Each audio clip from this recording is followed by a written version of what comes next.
Assalamualaikum warahmatullahi wabarakatuh. Saya Clarissa Octavia, mahasiswa dari Prodi Tadris Biologi 6A, Universitas Islam Negeri Sultan Taha Saifuddin Jambi.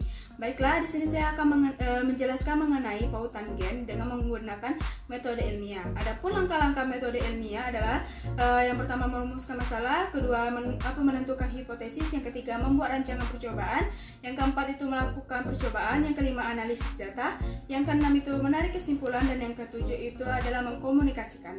Baiklah, di sini saya akan menjelaskan mengenai pautan gen dengan dimana tujuannya yaitu untuk menentukan rasio fenotip dan genotip dari gen-gen terangkai sempurna dalam susunan cis pada pautan gen. Nah, adapun rumusan masalah dari pautan gen ini adalah bagaimana rasio fenotip dan genotip dari gen-gen terangkai sempurna dalam susunan cis pada pautan gen. Setelah kita merumuskan masalah, langkah selanjutnya adalah menentukan hipotesis atau dugaan sementara, di mana hipotesisnya adalah hasil rasio fenotip F2 dari gen-gen terangkai sempurna dalam susunan cis adalah 3:1. Setelah kita menentukan hipotesis atau dugaan sementara tadi, langkah selanjutnya adalah membuat rancangan percobaan, di mana rancangan percobaannya yaitu pertama kita menentukan genotip parental, kemudian dilakukanlah pemisahan gamet, setelah itu melakukan persilangan dibantu dengan papan catur.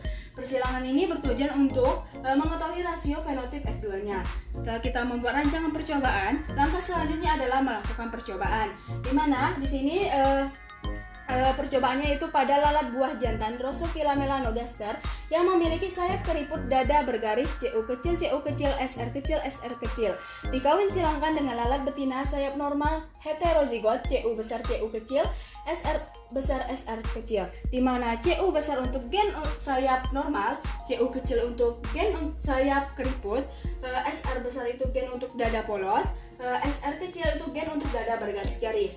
Di mana didapatkanlah parental gamet betina yaitu CU besar, CU kecil, SR besar, SR kecil itu sayap normal, dada normal heterozigot, dikawin silangkan dengan lalat jantan CU kecil, SR kecil itu sayap keriput dada bergaris-garis.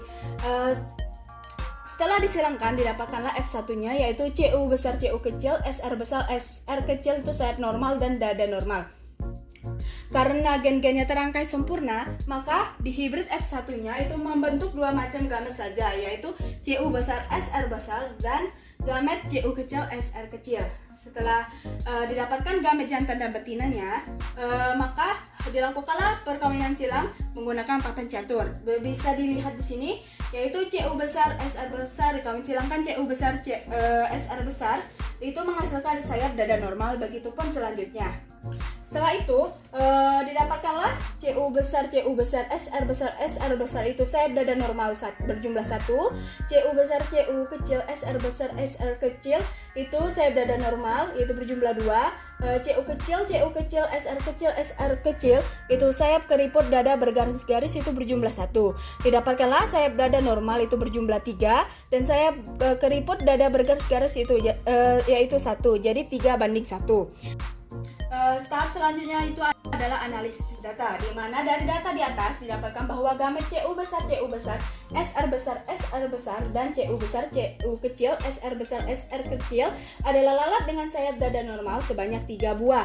Dan untuk gamet CU kecil, SR kecil adalah lalat dengan sayap keriput dada bergaris-garis sebanyak 1 buah.